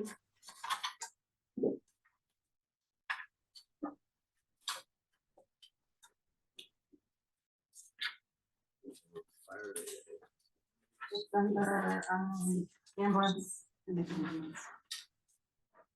So you have two different training accounts. One's obviously under ambulance and you have another training account under fireside. So the ambulance account, we try to budget in there for continuing education, bringing outside speakers. We just sent 9 people, 12 people to say, Harvard Hospital for a in-depth extra above and beyond, which is your EMT skills. So they spent the whole Saturday, Sunday there. So there's expenses for that, and then there's expenses in there where if you end up joining our department, you pay for your EMT up front. If you pass it, you stay on board as a volunteer, we reimburse you back the cost for the class with a commitment that you get to stay here for a year or two. So the training expenses varies from year to year. And also, you never know at the end of June when the prices come out for all the new classes. So an average EMT class is just about $1,100 to $1,200. Then you have to buy books and then pay for the test. And then there's also recertification in the ambulance training account for their annual CPR recertification. No, unless you want to just go into the new standards for fire. So that's, yeah, so the fires, so there's two different Yeah, categories. The there's fire your- sides come out hugely because you have a whole new OSHA standard that's coming out that is requiring the OSHA standard targets me, admin staff and everybody. And then I just want to touch base on the pitch stuff. I'm hoping that the council will be able to review some of the stuff, but I'm not gonna go over everything. Just want to highlight some things. Brian's already highlighted them too. About potentially moving and having a central fire station, or something like 15, 20 years down the road. Everybody knows I'm very concerned about time and the patient, and come to find out on the weekends, it's the time can be up to 20 minutes. By the time an ambulance gets between dispatch time, turnout time, and travel time. So I think we really should focus and look at that more. The only thing I really didn't see from Fitch is how many uncovered hours there might be. Do you have an estimate on how many hours are not covered How many hours are not covered? by volunteers on the weekends or at nights? So we try to maintain one shift throughout nights and weekends with volunteer stuff.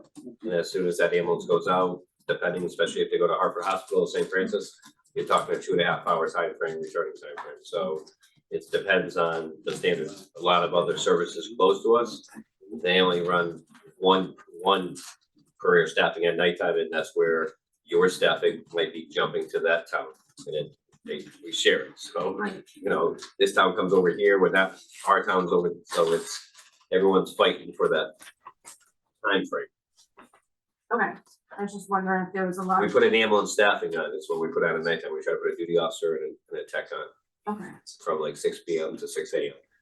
And obviously the youth on program's been the biggest advocate to really save us, but we don't have the EMTs knocking on the door, begging down because volunteer wise. right, you know, I've had the conversation with Fitch, but volunteers like everywhere.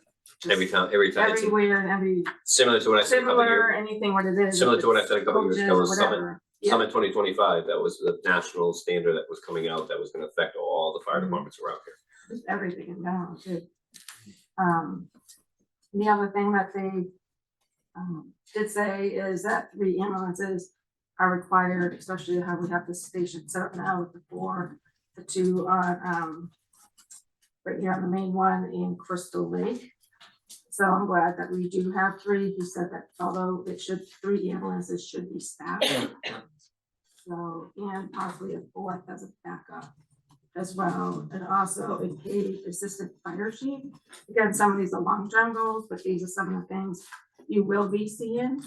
They are predicted some growth in the Vineyard area by station 440. And I think Brian also touched on it too. If we do move to a central fire station, you'll be able to downsize as many trucks, so save on capital that way. But I think overall, Jacob, that's just a very high level, so I hopefully if the council can get that pitch study or the draft that I got to see and Brian and the chiefs got to see, I think that would be very helpful during this time. I have a bunch more, I can share them with the other counselors, my notes, confirmation from the gentleman from Fitch to make sure I understood what I was taking down. as notes. Is that all, Councilor? Yeah. Just to say thank you for giving us a. Yeah, I spent like 2 hours and went through it page by page with him, so it was definitely, and all counselors will have the same opportunity, so Yeah, it was really great and informative. can you go with sharing that? Oh, yeah, I'm Okay. absolutely, I'm okay with sharing it. Okay. There's nothing to hide here. Yeah. What is it? Lots of graphs. These were the questions I sent to Steve Knight. Oh, You were on that. Yep. But yeah, he has some graphs that will show you how many units have been funded, time and everything, so you'll really see the graphs, how much different is on the weekend, that it takes a lot longer to get to calls. So is that a report that's coming to us?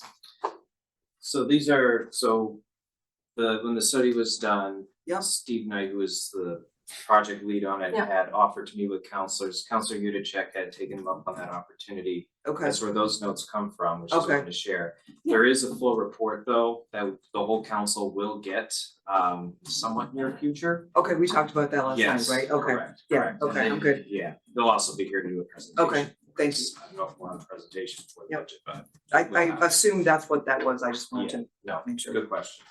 Can I just go to Councilor Moran first, and then we'll go back to you, Councilor Moran. Councilor Moran? Thanks. Yeah, I think you just mentioned it, Jacob. I just wanted to confirm that we're going to be getting the presentation from Fitch with the final report at some point. Yes, we will. Okay, thank you. Yep. Good, Councilor Newman? And just, Chief, I had a question, just your sentiments on transportation, like a centralized station.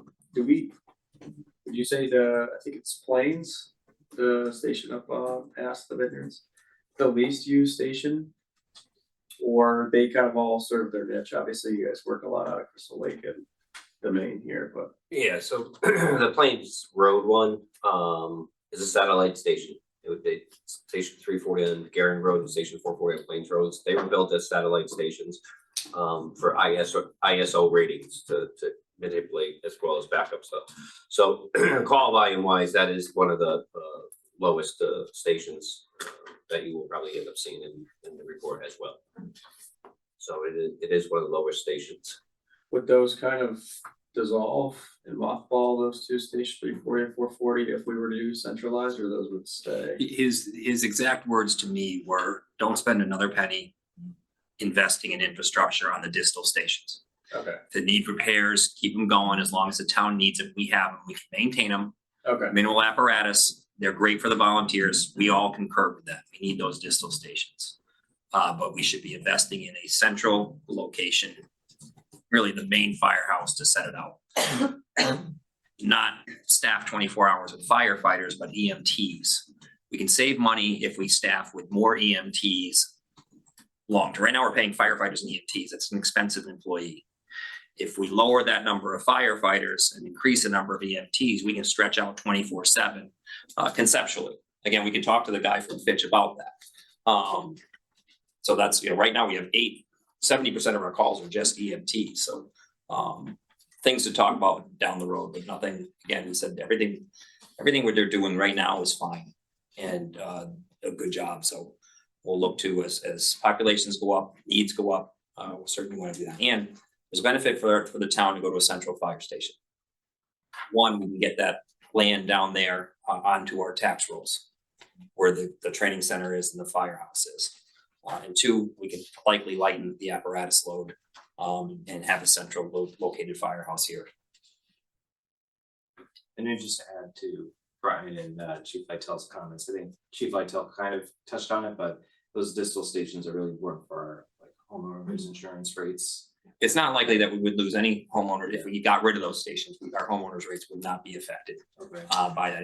I asked him specifically for a breakdown. He sent that to me, especially with our central location staffed the way it is, and responding and getting our response times down with that central location staffed 24/7 and that sort of thing. But and we still have those stations, but we're not in any danger of losing that. Okay, they were built for that, or that was one of the reasons why they were built. Yeah, I'm sure it was, yes, but Okay. if we lose them, and it's a good idea, I support having those stations out there. Okay. It is a great concept. Forget about the insurance rates, saving lives, saving houses, and having those trucks out there in the communities, or in the different neighborhoods and so forth. So Chief, back to my question, is that accurate? Your opinion, Is what accurate. the aforementioned, all of that? So your satellite stations are there. We actually had a firehouse meeting just about a month ago. I can share that, correct? We scaled back to keep that station to mainly just touch the repairs. Because before we were gonna add a bay and do some other things, and now we just scaled it back to where keep it to 2 bays, fix the roof, fix the inside, and maintain that. You got another satellite station that obviously is brand new, so if something were to happen to, one of your other main stations, 240 or 140, at least you have a brand new stations where you could, and you never know, fire, devastating situation or something, you got it, so you could roll the apparatus back into, a backup station, so. And we're gonna try to touch that station 140, the simple repairs and the rest of the stuff, I think, as we move forth, and then obviously come back up to the agenda with the centralized station. That centralized station's always been a key topic for 15 years. Yeah. And, we've had different locations in town. I had my eye on 1 or 2 pieces of property that would make a lot of sense and, but, things, we gotta manage, but like the town manager said, that property down there with the firehouse, the training center, it's worth a lot. It's worth a lot to the town being right there at that intersection, so it makes the most sense, tax base. Is there any, can I jump in here? Yeah. Is there any discussion or anything in the budget that includes paying a stipend to volunteers? Because I understand other towns do that, and we could be losing good volunteers because they're gonna go work for, let's say, Vernon, who I know pays a stipend to their volunteers. And then the second concern with that is that I understand on the weekends that the volunteer drivers don't need to stay at the location of the ambulance. So there's 5 to 10 minutes lost for the driver going from his house to the ambulance station. Why don't we just have these people at the ambulance station while they're volunteering? I think if you pay them a stipend, they may be more incentivized to do such a thing. And that way you cut 5 to 10 minutes down in response times on weekends. So are we considering putting in the budget for stipending, if that's a word, providing stipends to volunteers? We've touched it over the last couple of years as a spreadsheet. So we have an ambulance duty schedule that they can sign up for, and they also get a stipend for responding to calls. So the $100 duty stipend we raised once, I think last year we raised it, and we talked about looking at it this year, and we had some money from last year that we split up. And we added to the ambulance duty stipend as well, and trying to encourage what you just said. And we try to staff mainly the main firehouse at Crystal Lake Road right now, because that's the easiest one. And if you look at the call volume wise, that's kind of in that general area, close to the highway access, but most of the time it's the Woodlake calls or the other nursing homes. I wanted to approve that stipend last year, we did, thank you. And I'll keep looking to keep boosting that up, as long as volunteers is gonna be a problem forever. So I'll always be trying to bump that up to make it more attractive. I mean, if we go to a 24/7 EMT program, obviously that doesn't become as big of an issue because the paid people will be there. It's just the problem getting volunteers to sleep over. Instead of that 10-minute drive to the ambulance that they're doing. Understood. So we do have ambulance, and do we have stipends for volunteer ambulance people? Both the ambulance and fire. And fire, okay. And that's under your professional services. Okay. In the budget. Counselor Yujik, did you add something? I have done some looking around, but correct me if I'm wrong, but over in Vernon, they're full-time, they get paid roughly, town of Vernon pays them around $28 an hour. So if you're an EMT, you might wanna work over in Vernon when you're making a small stipend. And then I looked at some other towns as well, we're kind of like an average, because we get dual firefighter and EMT. What's that? We get I checked out 4 towns and we were pretty good because we do both services. So our guys get paid maybe $28. So Vernon EMT only gets $28 just to do one job. So, but other towns it's different, and Mansfield's like $33. So I'm just putting it out there that to Joe's point or Joe's question, people getting paid $28 when we're, how much is the stipend? It's $100, it's up to $200 something dollars for the duty, ambulance duty schedule, and then they make $350 for a stipend if they make a A percentage calls year, is over, that, over 3 months. Yeah. A percentage, but the regular duty stipend for the ambulance is around, Those are paid, those aren't volunteers, those are paid They're EMTs. paid, yeah, right, Where that's our what I'm just- volunteers are right, very, very little to no stuff. that's just what I'm saying is that, Yep. you know, the Yep. difference, that's all. Maybe that's why people go and, but the people that volunteer in town really want to give back to the community. Right. But, Yeah. that's it. Thank you both. I've got a quick question, actually, pivot away from ambulance for a second, just animal control, because I noticed the budget's going up by about 20% this year. I just wanted to confirm, is all that additional revenue being paid for out of the dog fund, or is any of that other sources? So if you look at the FY 22 and 23 budget. Yep.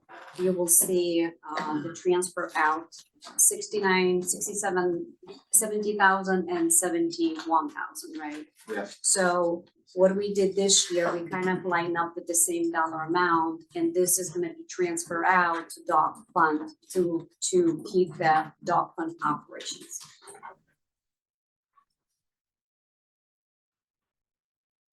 Thank you. No.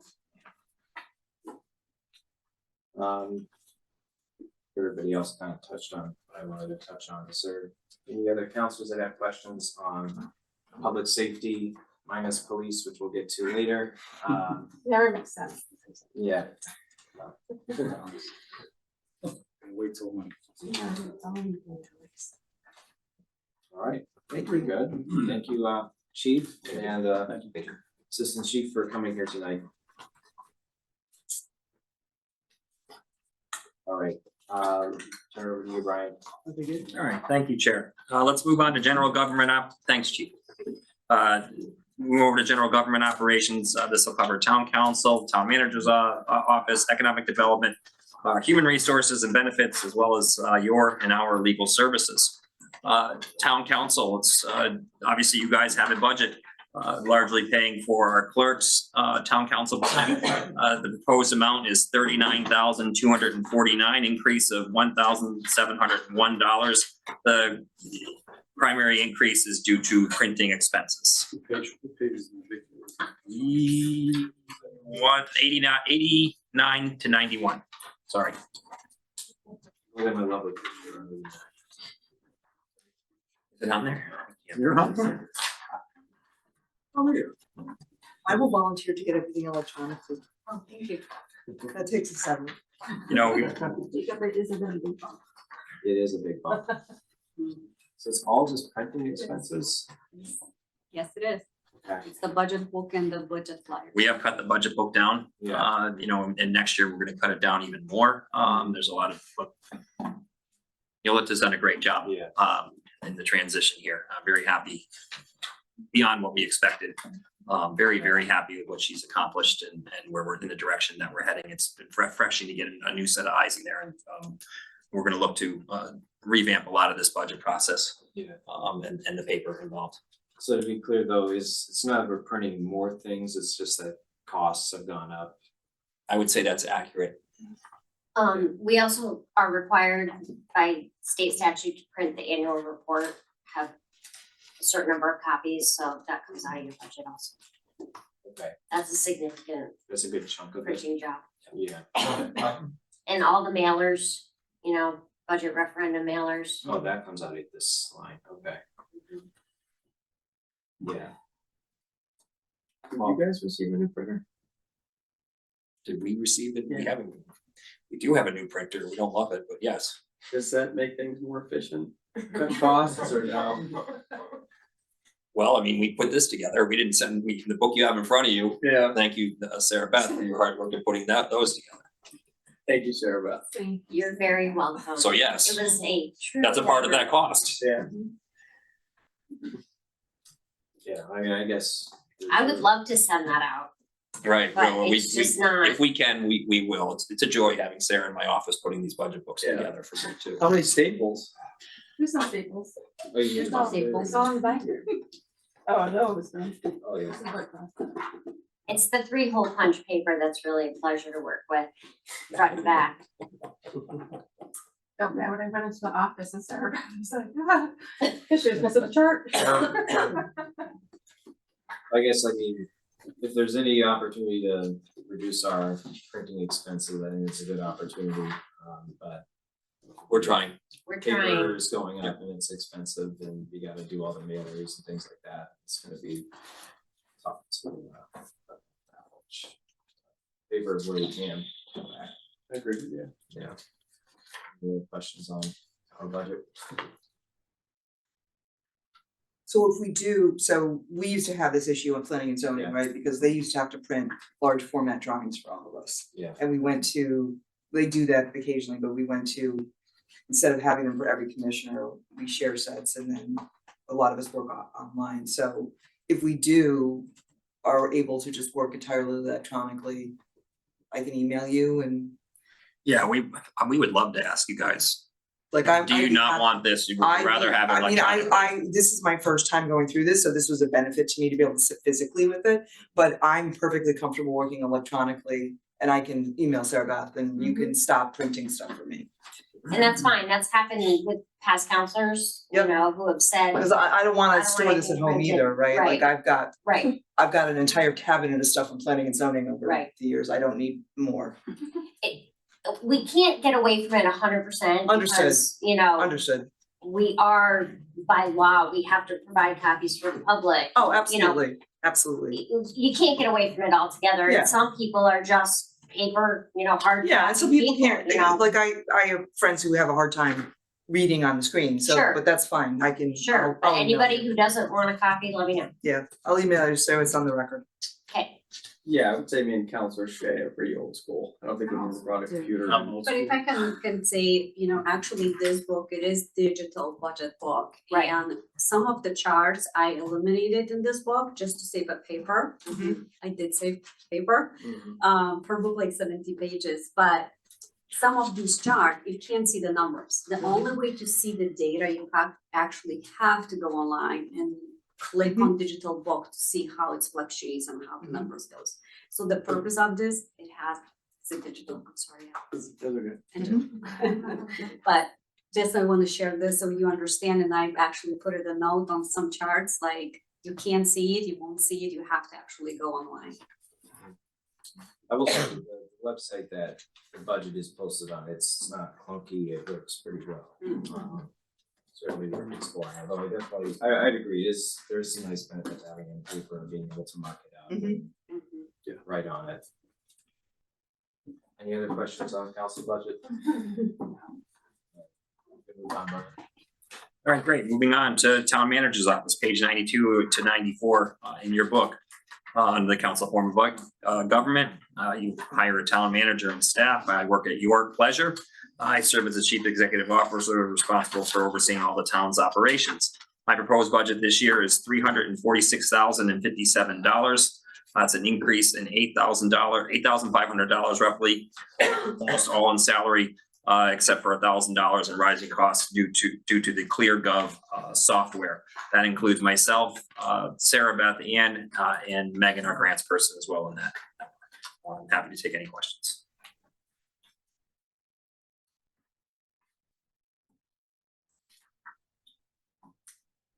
Any questions for councilors?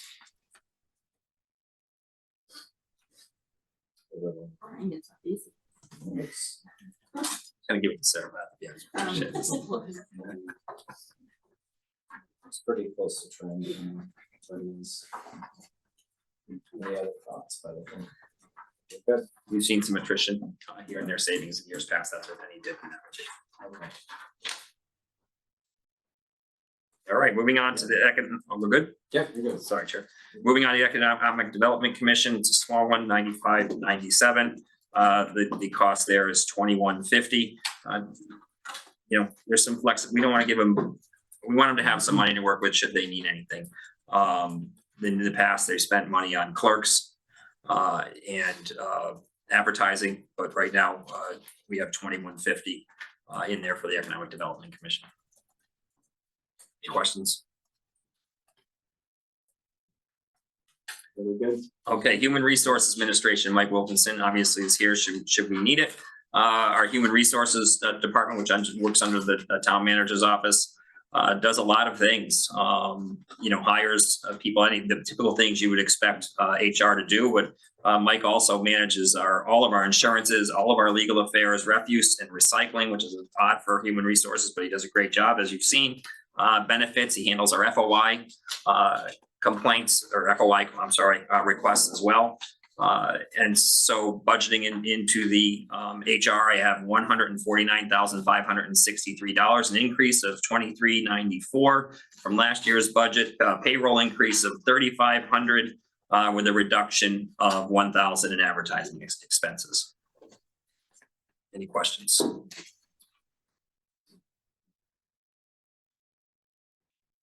Any questions from councilors? I think we can move on.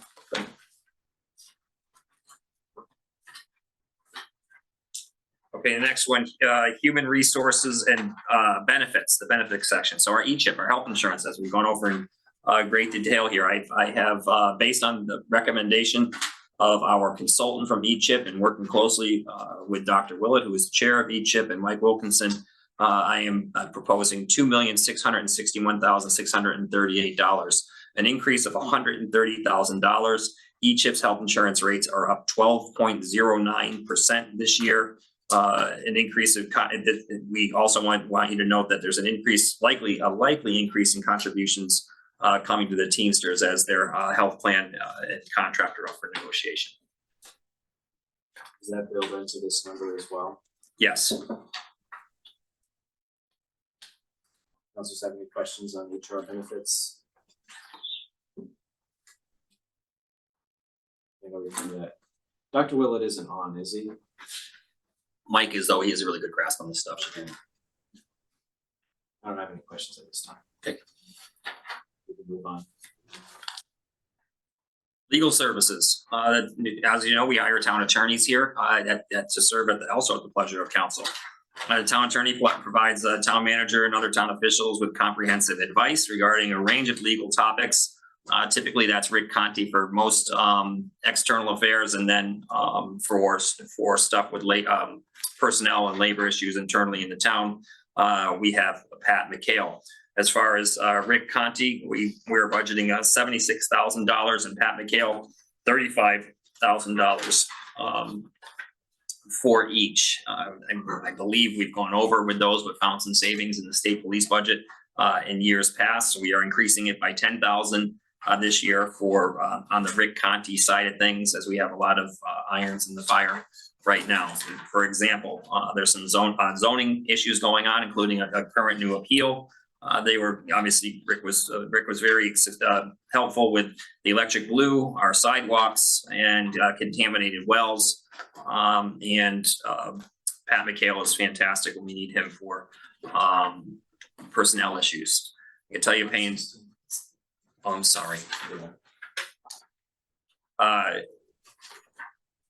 We certainly couldn't hire an attorney here to work for the town for the prices that we are paying there for the two of them combined. Maybe we could, but it wouldn't be very competent legal advice. So that's, I'm here. Mike and I are here if you have any questions. I think we covered this one a little bit on the first night. You can look about chart on 116 or several years we were over budget. Yep. So my opinion, as much as it'd be nice to cut back up on that, I don't know if that's prudent. I am going to try to cut back. You know, you have the electric blue coming off now, and so that should help us some. I'm hoping that the town green sidewalk settles out pretty soon as well. Yeah. Although that currently is not costing us anything, it did in the past, but once insurance picked up on it on the latest suit that they filed, we jumped off with that. But you still assume we'll be, sorry, but you still assume we're gonna be over what we paid this year. I do. Is that, I know our insurance picked up on that, which is helpful to us, because I know that's a not a small amount to go to court. Does that affect our insurance rates? Does that affect our rates moving forward? So is there a follow-on effect from insurance picking up the cost of that lawsuit? I don't think it does. Mike Wilkinson, are you on? What she's asking is the fact that the insurance picked up on our sidewalks, does that affect our premium with the insurance company? I guess all our claims ultimately they look at, Kerma's a member only group, so, they're pretty good, but, it really depends on the claim, how big it is, but it can. But that's what that's why we have the insurance, and luckily they're gonna defend it. Other circumstances, we may not be in that position and we'd have to pay for it ourselves. So ultimately it may affect it, but it depends on, every claim is different. We're not a frequent flyer with Kerma Okay, either. all right, so I guess we'll have to see how that rolls out in the next couple of years. Yeah. Thank you. No free lunch. True. Any other councilors have questions on our legal services budget? Go on. Great, moving on to our registrars of voters. I believe we have April Tabaris, our new Republican side registrar. Thanks for hanging in here with us, April. And I believe Brenda Faluzzi's on somewhere online there. She's on Zoom. She's on Zoom, so if we have questions, you certainly can ask them. I'm budgeting for the registrar's $83,745. That's a decrease of $9,200. The long and short of it is, they're both new registrars, so there is some training with them, but it's not a presidential election, and it's it's going to be a much smaller election this year between referendum and town elections. That's why the drop. So if you have any questions, they're both here. You can see there's decreases across the board. I'm just trying to look at your chart here, because the current fiscal year is mostly spent, but the presidential election fell in this current fiscal year. This is in November. So the remaining funds would just be for like operating and like the referendum. I would assume. Yeah, okay. Does the budget to print ballots and things come out of this budget? I believe so, yes. Okay. We would decrease though. Yep. Yeah. The much less turnout, unfortunately. Any other questions from councilors? My concern is the same as you have. It still seems kind of high compared to like 2004 actuals, and then what we've got for the current year, which had an presidential election. It's almost it's obviously completely done, so it still seems like over 2,000 higher than 2004. Yeah. I guess I compare it to like fiscal year 23, because that's when we had a municipal election.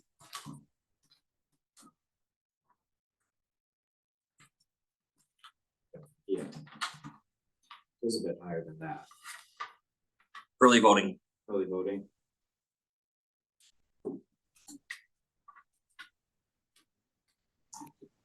As of March 18, I have $77,690 in taxes.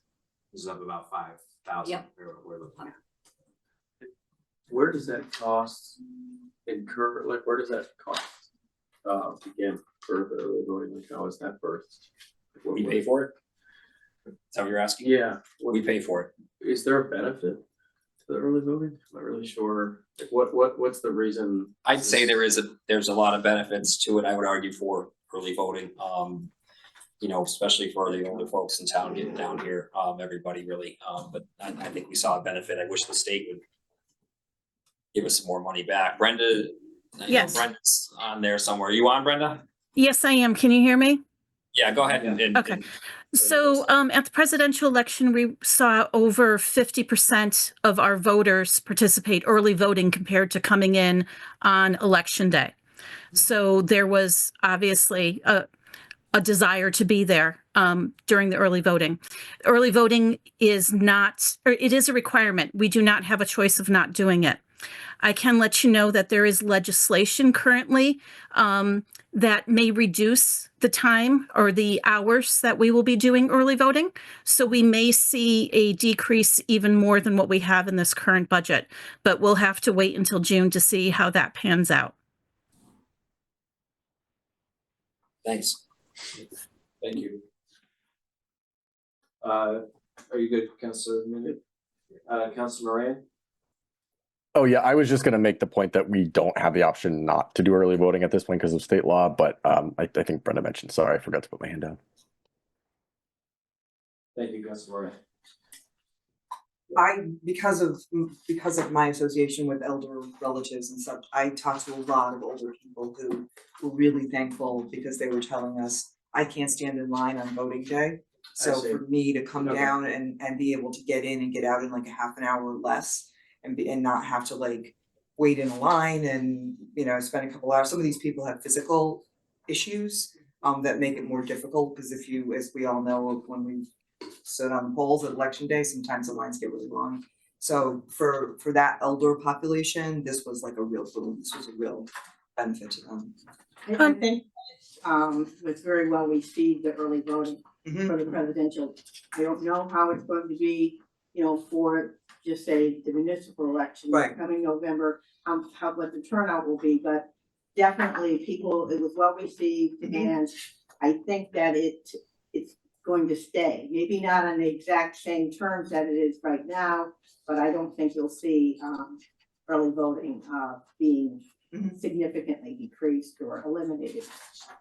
Let me just add to that no excuse absentee balloting will probably also be in effect for November. And we can't predict again how that's going to impact. So if we do see an increase of people using absentee ballots, we will see a decrease in people showing up at the polls and during early voting. So we may in future years be able to see some cost savings by for temporary help or for printing of ballots, but we won't know that until we experience it. Thank you. There's some uncertainty with legislative changes. Any other questions on register of voters? Thank you both for answering our questions. Appreciate it. Okay, moving on to our probate court services, and we have the Honorable Sophia Shake, I believe, back there. Should you have any questions? She's been a ray of sunshine, as has April and Brenda in our building every day now. I have a proposed budget of $18,754. This is spread out in 4 different ways between Tolland, Mansfield, Willington, and Coventry. It's shared proportionally by population. It's an increase of $2,500, largely for the communications, fiber optic requirements of the state to have the service available for the probate court, upgraded obviously statewide. We saw a decrease of $2,700 in office supplies. Judge Shake is in the office. Our DPW has been working with her. We thank her for the kind donation of the table. Yep, see, she's showing it off now. Yep, she's gonna charge. She'll bill us in the budget next year for the table. Rumor has it, this was the original probate court table where the original hearings were held. Oh, wow. Yes, so it's got some, it was historical significance. She kept the gavel, but I did. didn't get Pretty hard with that. But thank you all for having me, and I'm new to this position. I just started on March 10th, so it hasn't even been 2 weeks. Thank you. Thank you so much. Any questions for her? Yeah, any question? Go ahead, Councilor Shake. No, I have, Oh, I wish I had. oh, yeah, well, congratulations. Thank you so much. And I just have one question for your budget. So the probate district is a few towns. Do they all contribute something to this? It is, I anticipated Okay. that question. Yeah. The budget is split between the 4 towns of Tolland, Mansfield, Coventry, and Willington, and the exact agreement and how that budget is split, I don't know, I apologize. Proportionally based on population. Yes, it Okay. is, I pulled the statute, it's by, population or by the grand list, it's one or the other. Okay. And we do collect probate court fees, and those fees get turned over to probate court administration, and that's how the staff is paid. So I anticipated that question, where do our fees go? They go straight to probate court administration, which is the governing body of all the probate courts. Okay. Thank you. Yeah, other than that, I don't have anything else. It's basically the same as what it was last year, so. I will state that I did not put together this budget. It was put together by my predecessor, so you may see an increase in the Yeah. budget next year. We've got some furniture falling apart and could use some more supplies. The table stays. Hold on, We'll see about that. we moved the bookcases and, oh boy, Yes, mounted the TV on the wall. It's gonna be. they a did, challenge. they did. It's been great. It's been a wonderful reception for It is them. nice to have her in the building, have probate court in the building, plus a town resident as our probate judge. Mhm. You know, look at, probate's used by a lot of our older population, and for them to, everyone knows where Hicks is, for them to know how to get here, it's centrally located, it's fantastic, so. I'm looking to get a pew or a bench so that if we have any disabled folks waiting for their probate court hearing, they have a place to sit. Somewhere to sit in the hallway, it's actually not a bad idea. It's Yeah, talked about it, yeah, it's there's got- nowhere, and of course, Very good. as town manager Foley stated, you know, the probate court serves our most vulnerable population, so I want to make sure everybody's comfortable and our town is accommodating. Lovely. Thank you. Yeah. Any other questions for Counselor? Oh, we have one from Counselor Duran. Thanks. Congratulations, Judge. And we're lucky to have you. You have a great background to be a probate judge. So we're fortunate. And as everyone's mentioned, having you in Tolland is great. I just wanted to confirm it sounds like it, but sort of the way the probate court is funded and the way it's allocated by town and by population, is that all set by state statute? It is, you will find it under Connecticut General Statutes 45A-8A. Thank you. Thank you. I Any could other- see about getting that pew maybe donated. Oh, that would be wonderful. I know a lot of good carpenters that might be interested in that, so. Oh, that would be great. There we go. Timber frame, sure, okay with that. Be very sturdy. We'd have to run it by the town manager. Okay. He's got an eye on the Some fees aesthetics may and apply. things. Yeah, yeah. Any other questions from counselors? So the Yeah. probate court has historically been in Tolland and remained in Tolland, correct? Historically, it was each town had their own, and then Okay. there was a giant consolidation by which Mansfield, Coventry, Willington, and Tolland were meshed together. Okay, And at that time, the probate court was moved to Tolland, I believe. okay. Is there any need for us to be concerned that it might be moved out of Tolland? Well, actually, the probate judge is the one who would be the one to move it, and I certainly would not want to move it. If she gets her Might pew. be judge? If she gets her pew. Yes, Okay. yes, and the process by which to move the probate court is also outlined in our statutes. But I, Okay. of course, have no intention of doing so. Okay, thank you. Yeah. Commissioner Noonan, work on that pew. Moving away on that. Thank you so much. Thank you. Thank you. Thank you. Thank you. That's it. All right. With that, is there any objection to adjourning our meeting at 9:04? No objection. We are adjourned at 9:04. Thank you. Have a good weekend.